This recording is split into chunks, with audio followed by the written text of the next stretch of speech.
시장의 잔주름까지 들여다보는 시간입니다. 시장 클로즈업. 자, 오늘은 화요일이죠. 화요일마다 시황맨이 출동합니다. 시황맨의 시장 타파 블로크 이동훈 대표와 함께 이야기를 나눠볼 겁니다. 어서 오세요. 안녕하세요. 반갑습니다. 자, 오늘도 저희가 몇 가지 이슈를 준비했거든요. 첫 번째 이슈부터 함께 화면으로 만나보시죠. 미중 무역 협상 재개 기대감에 글로벌 증시가 화색을 띠고 있다. 무역 전쟁 이후 2달 만에 양국은 이번 주 차관급 무역 회담을 여는데 외신에선 미중 협상단이 11월 다자 회담에서 트럼프 대통령과 시진핑 주석이 무역 협상을 마무리할 수 있도록 로드맵을 짜는 자리라고 이번 자리에 대해 보도했다. 이번에는 믿고 시장에 대한 시선을 바꿔봐도 좋을 것인가 궁금하다. 과연 믿을 수 있을 것이냐가 가장 큰 시장의 관건이 아닐까라는 생각이 들어요. 예. 미중 무역 협상이 없었던 게 아니죠. 지난번에 2차였었나요? 3차였었나요? 예. 2차였었나요? 한 번 있었죠. 네. 2달 전 정도에. 2달 전쯤에 있었고. 그러면은 협상을 했다고 했으니까 그럼 예. 협상이 됐나 보다 했는데 협상이 된 게 아니었었어요. 그러니까 예. 이번에 예정되어 있는 협상조차도 협상이 되는 건지 마는 건지 굉장히 헷갈리거든요. 그러니까 엄밀하게 보면 결과를 도출하는 건 아니거든요. 네네. 그러니까 이제 우리가 협상할 때 그 협상 주체들의 어떤 단을 볼 때, 급을 볼 때 우리가 좀 판단해 볼 수 있는데 차관급입니다. 그러니까 차관급 정도면 사실 결정할 수 있는 단계라고 보기는 어렵고 어떤 내용에 대해서 이제 주고받는 자리가 될 가능성이 높거든요. 근데 하나 우리가 좀 주목해 볼 만한 것은 이번에 미국이 요청을 했다라고 했거든요. 네. 근데 미국이 요청했다라는 것은 기조에 보면 미국 쪽에서 요구했던 5가지 정도의 이제 단계가 있었습니다. 근데 그 중에서 일부 종목들, 일부만 우리가 생각을 해보면 무역 적자 2천억 달러 줄여라라는 항목이 좀 있었고요. 네. 그다음 이제 미국에 대한 미국 제품에 대해서 관세를 낮춰라라는 얘기가 있었고 중국이 가장 거부감을 보인 것 중에 하나가 이제 2025 이제 제조 프로젝트 이 네네. 부분에 대해서 보조금 지급하지 마라 이런 것들이 좀 있었거든요. 그러니까 이런 걸 포함해서 관세 인하 부분까지 포함해서 한 5가지 정도로 요약되는 요구 조건이 있었는데 이 부분에 일부 변화가 생긴 게 아닌가. 그러니까 미국 쪽에서 약간 어떤 수정된 안에 대해서 중국 쪽을 불러다 좀 보여주는 게 아닌가 싶고요. 이 수정 안에 대해서 이제 차관급에서 이제 이야기를 나눈 이후에 장관급으로 넘어가게 됐을 때는 이 안에 대해서 어느 정도 타협을 이루는 단계로 넘어갈 가능성이 네, 높거든요. 네. 근데 어쨌든 미국의 태도에도 좀 변화가 생기는 것 같고 또 중국 입장에서도 상당히 어려운 국면인 건 맞거든요. 네. 그러다 보니까 수정된 안에 대해서는 중국 쪽에서도 받아들일 가능성이 높다라고 보면서 최근에 좀 시장에 반등이 나오는 것이 아닌가 이렇게 보여집니다. 알겠습니다. 그 지금 중국에서는 좀 어려운 국면이라고 말씀하셨던 게 증시 차원인가요? 어떤 차원인가요? 중국의 실질적으로 보면 지표가 상당히 안 좋아지고 있는 게 네네. 사실이거든요. 뭐 산업 생산이라든가 이런 부분들이 좀 약화가 되고 있고, 그다음에 이제 위안화 가치가 자꾸 떨어지고 있죠. 네네. 그러니까 위안화 가치가 떨어지는 거는 중국 내수에도 그다지 크게 도움이 되지 않거든요. 그러니까 네. 이건 뭐 중국에 국한된 문제가 아니라 이제 우리나라에도 좀 부정적인 영향을 주는 사안이다라고 봐야 됩니다. 그래서 위안화하고 코스피하고 이제 비교를 해보면 과거에는 사실 어느 추세를 일정하게 같이 갖는다라고 보기는 어려웠거든요. 지금 이제 위안화하고 코스피 차트 보고 계신 건데 네네. 이제 빨간색 선이 코스피고 그다음에 이제 검은색 선이 위안화 이제 추세입니다. 근데 보시면 환율이 올라간다, 가치가 떨어지는 거죠. 근데 네네. 왼쪽 구간에서 보시면 별다른 이렇게 크게 위안화하고 코스피가 같이 가는 것 같은 연동되는 모양새가 것 같진 보였는데, 않아요. 예, 네. 근데 최근에 한 6개월, 1년 사이를 놓고 본다라면 위안화 가치가 떨어진, 즉 환율이 올라가서 우리 코스피가 떨어지는 그런 경향을 보였거든요. 그러니까 가파르게 올라갔을 때, 그러니까 중국에 대한 불안정한 상태가 가파르게 만들어졌다라는 자체에 코스피가 상당히 이제 위협감을 느꼈고, 특히 위안화 약세를 보인 가장 큰 이유는 무역 전쟁 관련된 내용들. 그러니까 무역 전쟁 관련해서 가장 대표적인 피해 국가가 우리나라로 분석이 되기 때문에 이 연동이 좀 됐었거든요. 근데 만약에 무역 협상이 이제 진행되는 과정으로 가게 된다라면 위안화가 안정이 되고 이 과정에서 우리 증시 역시 안정감을 찾을 가능성이 높기 때문에 지금 이제 중국 입장, 지금 이틀 연속 중국 증시가 네네. 급반등하고 있거든요. 그러니까 이런 부분들에 맞춰서 좀 변화가 나올 가능성도 있어 보입니다. 앞으로 어떤 식으로 이루어지게 될까요? 말씀하셨던 것처럼 이번 협상은 차관급 협상이라고 했었어요. 그러면 예. 여기서 실무진들의 어떤 의논이 있은 다음에 그다음에 이제 또 그 위로 올라가야 되지 않겠습니까? 어떤 예. 순서로 진행이 될까요? 그러니까 우선 최초로 우리가 생각을 해보면 이제 문우신 장관이 물밑 협상을 하고 있었다라는 얘기를 우리가 얼마 전에 드렸을 네네. 거예요. 근데 이제 물밑 협상 이후에 이제 올라왔다라는 거는 이제 구체적으로 이 이야기에 대해서는 얘기하자라고 이제 테이블 위에 올려놨다라고 봐야 되고요. 이 안에 대해서 아마 이번에 조율이 될 겁니다. 그러니까 조율돼서 이거에 대해서 합의를 할지 말지에 대해서 다음 장관급에서 논의를 하게 될 것이고 네. 실질적으로 완전히 합의 직전 단계까지 가게 된다면 얼마 전 이제 언론사에서 보도된 대로 트럼프와 그다음에 시진핑이 만나서 이 부분에 대해서 완전히 타결하는 형태로 그려 나갈 텐데 그 사이에도 아마 밀당은 좀 많이 될 것 같습니다. 가령 오늘 아침에 바로 트럼프 대통령이 어떠한 계획을 가지고 진행하고 있지는 않다라고 얘기를 했거든요. 네. 말 바꾸면 11월에 타결될 것이다라는 기대감을 반전시키는 재료가 되는 거잖아요. 그래서 이런 부분들 감안해 볼 때 그 사이에도 여러 가지 밀당은 있겠지만 시장에서 보기에는 결국에 이제 트럼프 대통령이 최근에 지지율이 떨어지고 있어서 중간 선거에서 하원 쪽은 좀 뒤집어질 것 같다 이런 여론이 나오고 있거든요. 네네. 근데 이걸 뒤집기 위해서는 미국과의 협상을 또 풀어나가는 게 중요하기 때문에 협상이 진행될 가능성이 높대. 다만 그 사이에 또 여러 가지 어떤 변수는 생길 것 같습니다. 그렇다면 시장에서는 어떤 식으로 받아들이게 될까요? 시장 전망이요? 일단 이제 우리 시장은 오늘 반등이 나왔죠. 네네. 그러니까 이 재료와 더불어서 이제 남북관계 개선 가능성 또 다시 이제 부각이 돼서 올라갔다라고 봐야 되는데. 우리 시장을 눌렀던 요인이 두 가지였습니다. 무역 전쟁 대외적으로는, 네네. 그다음에 국내적으로는 반도체 가격 하락을 비롯해서 실적에 대한 어떤 우려감이 좀 있었는데 무역 협상 관련된 내용들이 좀 완화가 돼준다면 시장이 좀 반등할 수 있는 여지가 만들어지거든요. 근데 문제는 오늘 외국인들이 적극적인 매수는 아닙니다. 그러게요. 예, 적극적인 매수는 아니기 때문에 그러니까 좀 계속해서 이제 일관되게 올라가기보다는 올라갔다 눈치 보고 이렇게 되면서 계속해서 어떤 방향, 그러니까 협상이 진행되는 강도에 따라서 그만큼 또 반등을 시도하는 형태가 될 가능성이 높아 보입니다. 그나마 하락은 좀 방어했다고 보시나 보네요. 예, 그러니까 최근에 이제 보면 오늘 반도체주 강세 보이잖아요. 네네. 이제 반도체 업황에 대해서 이제 반대되는 어떤 의견들이 오늘 이제 뉴스에 보도가 되기 시작했거든요. 네네. 그러니까 내년도에도 성장이 가능하다 이런 보도가 되면서 오늘 반도체주들이 좀 강세 보이고 있는데 이런 형태로 이제 종목군들을 압박하던 요인들, 그다음에 시장 자체를 압박하던 요인들이 방어가 되고 있고, 그다음에 종전선언 관련된 스케줄이 조금씩 구체화되는 거 아니냐 이런 기대감이 있거든요. 네. 그러니까 우리는 악재가 완화된 거지 호재가 들어왔던 건 아니었는데 악재 완화와 호재가 들어올 가능성에 대해서 좀 보여주고 있기 때문에 시장이 좀 밀리더라도 좀 방어는 이전보다는 좀 나아질 가능성이 높아 보입니다. 네, 알겠습니다. 자, 또 한 가지 준비되어 있는 이슈가 있는데 사실 그 잭슨홀 미팅에서 제롬 파월 연준 의장의 연설이 예정이 되어 있습니다. 사실 그 연준 의장이 과연 어떤 이야기를 할 것인가도 중요하겠지만 사실 우리에게 더 중요한 거는 그럼 금리 인상을 할 것이냐에 대한 시그널을 줄 거야겠죠. 예. 근데 그게 참 혼란스러울 수밖에 없는 게 트럼프 대통령은 왜 자꾸 금리 올리냐라고 예. 하고 있고 그리고 또 연준에서는 경기가 이 정도로 성장하고 물가가 올라가면 금리 올려야죠 예. 라고 하고 있고 또 금리를 올린다고 하니까 달러 강세는 또 진행이 되고 있고 예. 사실 우리에게는 굉장히 어려운 상황일 수밖에 없거든요. 어떻게 예. 될까요? 사실 이게 잭슨홀 연설이라는 게 미팅이라는 게 이게 굉장히 중요한 건 아니었거든요. 네네. 예전에는 그냥 미국 농업 얘기하던 자리였어요. 그러니까 네. 농업 얘기하던 자리가 갑자기 이게 부각된 게 2005년도에 이제 인도 이제 중앙은행 총재가 이제 금융위기 가능성이 있다. 그 자리에 대해 얘기를 하면서부터 실제로 되면서 관심이 모아졌고, 그다음에 네. 이제 버냉키 의장이 이제 2차 양적 완화 할 거다. 거기에서 발언 나오면서부터 이 자체가 굉장히 좀 유명해졌거든요. 근데 지금 여기서는 이제 금리를 올릴 거냐. 근데 속도에 대한 부분인데 이게 신흥시장 입장에서 굉장히 민감할 수밖에 없거든요. 네네. 근데 지금 파월 의장하고 이제 트럼프 대통령하고 서로 이제 상충되고 있는데, 그러니까 파월 의장은 일관되게 가겠다. 그러니까 올해 연내 한 번 또는 이제 그리고 내년도에 두 번 내지 네네. 세 번인데 시장에서 관심 갖는 건 12월에 할 것이냐라는 부분에 관심이 많거든요. 그러니까 12월에 하는 방향으로 간다라면 우리나라 같은 경우는 좀 벌어지게 되거든요.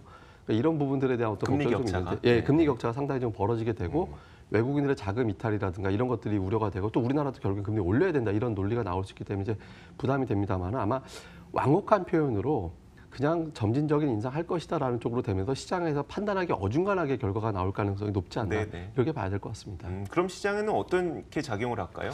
일단 오늘 날짜로 보면 강달러가 좀 주춤되는 네네. 그런 모습을 보였거든요. 그리고 12월 미국의 금리 인상 확률이 큰 폭은 아니지만 약간 낮아졌습니다. 네네. 그러니까 어제 대비 좀 하루 좀 낮아지는 그런 모습을 보였거든요. 그리고 파월 의장이 어느 정도는 조금 정치적인 어떤 부분도 감안 안 하지는 않을 거라고 보여지기 때문에 어느 정도 이제 달러 강세가 이제 치솟는 국면을 갖다 방어하려고 노력할 가능성이 좀 있어 보이거든요. 그래서 네.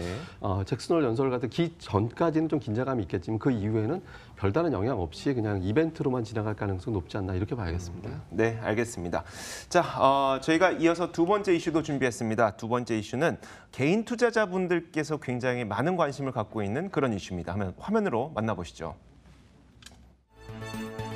녹십자셀의 희귀의약품 지정 이슈가 하나의 신호탄이 되어준 걸까? 그 이후 바이오 종목들의 강세가 도드라지고 있는데 회계 처리 이슈 등 큰 고비를 넘긴 제약바이오.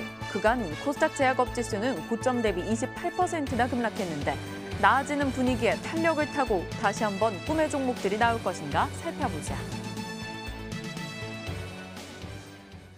참 제약바이오주는 개인 투자자분들에게 애증의 종목이 아닐까. 예. 정말 뭐 상반기에 큰 수익을 올려주기도 했지만 다시 들어갔더니 또 손실을 안겨주기도 했었던 게 바로 예. 제약바이오주가 아닐까 싶은데 최근 들어서 좀 반등하고 있는 모습은 왜 나타난다고 생각하세요? 예, 그러니까 이제 세 가지 정도 요소인 것 같아요. 그러니까 이제 일단 호재가 나온 게 이제 네네. 녹십자세라도 희귀약품 지정된 이슈가 나왔죠. 그러니까 또 다시 희귀약품 지정되면 이제 외형이 확대될 수 있는 제약사가 등장했다, 판매가 증가될 수 있다 이런 기대감이 1차로 있었고 또 한 가지는 이제 감리 이슈들, 그러니까 네네. 이제 또는 실적 발표 끝나고 나서 이제 기업들 중에서는 연구개발비 이슈로 실적이 급감하는 기업들이 있을 수 있다라고 보여졌는데 이번 어린 시즌 어느 정도 마무리되고 나서 보니 생각보다 그렇게 많지 그렇게 않았거든요. 많지는 않죠. 좀 안도하는 분위기가 있었고요.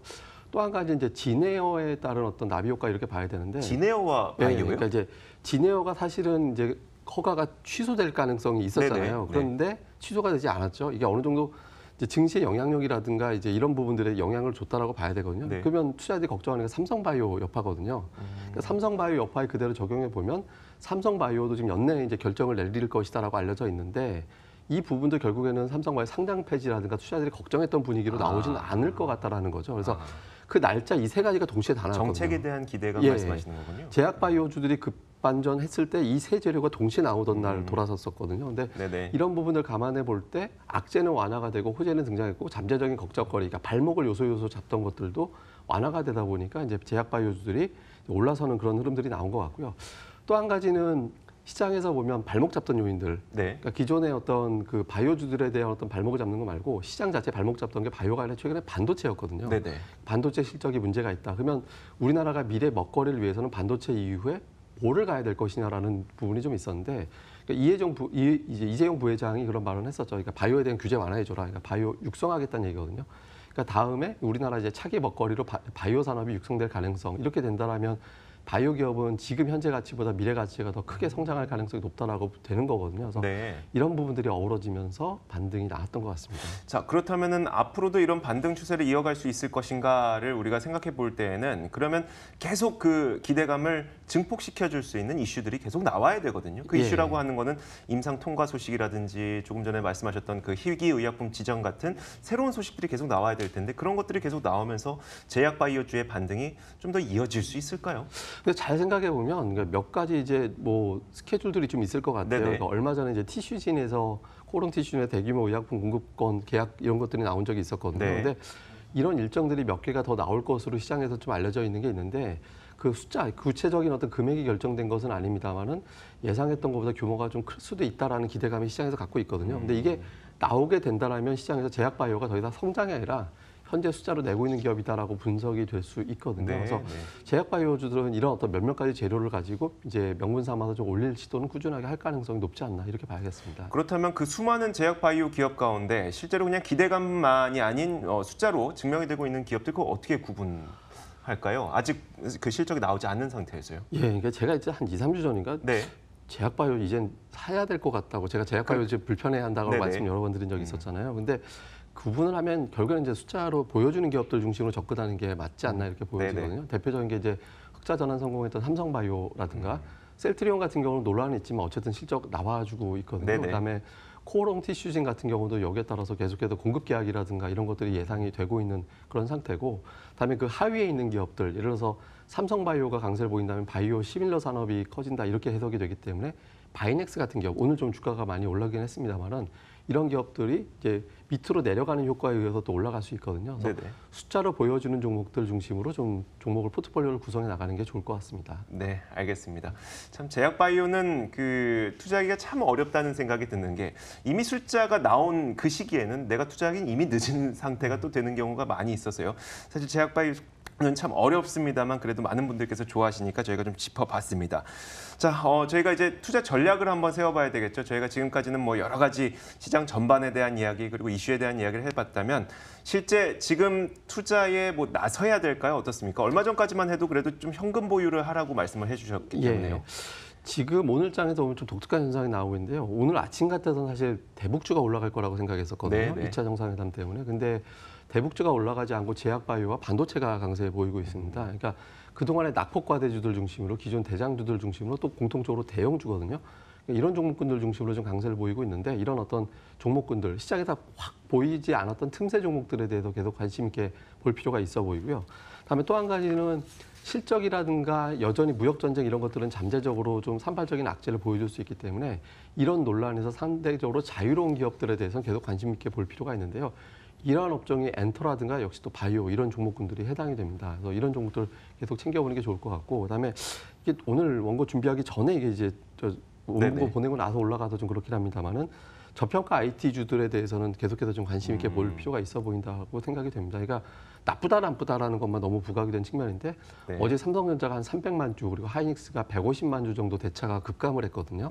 네. 그러니까 오늘 장에서 외국인 투자자들이 아침하고 지금 현재하고 전기전자 업종 수급이 좀 달라졌습니다. 그래서 쌓여 있는 종목들에 대해서는 좀 분할을 해서 조금씩 매수해 나가는 그런 전략도 필요한 것 같습니다. 예를 들어 그 저평가되어 있는 IT 종목들이라면 어떤 종목들을 얘기할까요? 뭐 대형주 중심으로 본다면 당연히 이제 SK 네네. 하이닉스라든가 삼성전자 봐야 될 것 같고요. 장비 중에서는 호실적 냈음에도 불구하고 주가가 못 올라가 있는 기업들이 있습니다. 네네. 제가 이제 지난주에 소개시켜드렸던 한양 ENG라든가 아니면 이제 유니테스트라든가 네네. 유니테스트 같은 경우는 하이닉스 주가하고 연동되는 측면이 있는데 오늘 하이닉스 5% 올라가는 동안에 이 종목은 보합이거든요. 네네. 그러니까 이런 어떤 흐름에 따라서 하이닉스가 연속적으로 올라갈 때 따라서 움직일 수 있으니까 이것도 좀 참고해 보시면 좋겠습니다. 설비가 증설될 때 그 장비를 공급하는 업체들도 얘기 많이 해주셨었잖아요. 이 자리를 예. 빌어서 그 기업들은 어떻습니까? 그러니까 장비 업체들 같은 경우가 이제 대체로 보면 이제 실제로 매출이 가동이 되기 시작할 때 네네. 공장이 돌아가는 국면에서 좀 많이 올라가는 그런 특성이 있거든요. 오늘 대표적으로 예를 들어서 DI 같은 기업들 이런 기업들이 상당히 강세 보이는데 실적 대비 주가가 아직 싸거든요. 네. YIK라든가 DI라든가 뭐 검사 과정에서 나오는 장비라든가 이런 공급하는 업체들, 뭐 PSK라든가 이런 업체들 뭐 두루 계속해서 관심 있게 보면 좋은데 여전히 수급입니다. 그러니까 결국에는 이제 외국인 기관 투자들이 돌아서 줘야지 일관되게 올라갈 수 있기 때문에 이런 수급 요인까지 좀 같이 살펴보시면 좀 기다리는 기간을 조금 더 좁힐 수 있을 것 같습니다. 자, 마지막으로 한 가지만 더요. 그 외국인들의 수급이 정말 중요하다는 것은 누구나 알고 있지만 그 외국인들이 그러면 어떻게 하면 어떤 조건이 완성됐을 때 우리나라에 좀 들어올 수 있을 것인가? 우리는 미리 그것을 좀 알아챌 수 있는 방법은 없을까요? 결국에는 이제 무역 갈등 해소가 네네. 될 겁니다. 그러니까 무역 갈등이 해소가 되면 우리 기업의 잠재적으로 실적 외형 확대가 이제 줄어드는 게 좀 완화가 될 거다 이렇게 해석이 될 수 있거든요. 네네. 중국으로 넘어가는 수출 감소 우려가 줄어들게 되니까요. 이걸 또 해석할 수 있는 게 결국 환율입니다. 그러니까 환율이 완만하게 하락하는 국면이 나오게 될 때 시장은 안도하게 될 거거든요. 그래서 환율이 지속적으로 완만하게 내려간다면 외국인들 매수는 다시 늘어나게 될 거기 때문에 외환 시장의 변화 꼼꼼하게 살펴보시면 도움이 될 것 같습니다. 네, 알겠습니다. 안 그래도 오늘도 이제 달러원 환율이 한 0.5% 정도 내리면서 워낙 약세가 조금은 주춤한 모습이라 그래도 좀 외국인들이 오늘 지갑을 열고 있는 것이 아닐까 이런 생각을 하면서 한번 여쭤봤습니다. 자, 지금까지 시황맨의 시장 타파 블로크 이동훈 대표와 함께 이야기 나눠봤습니다. 오늘 말씀 고맙습니다.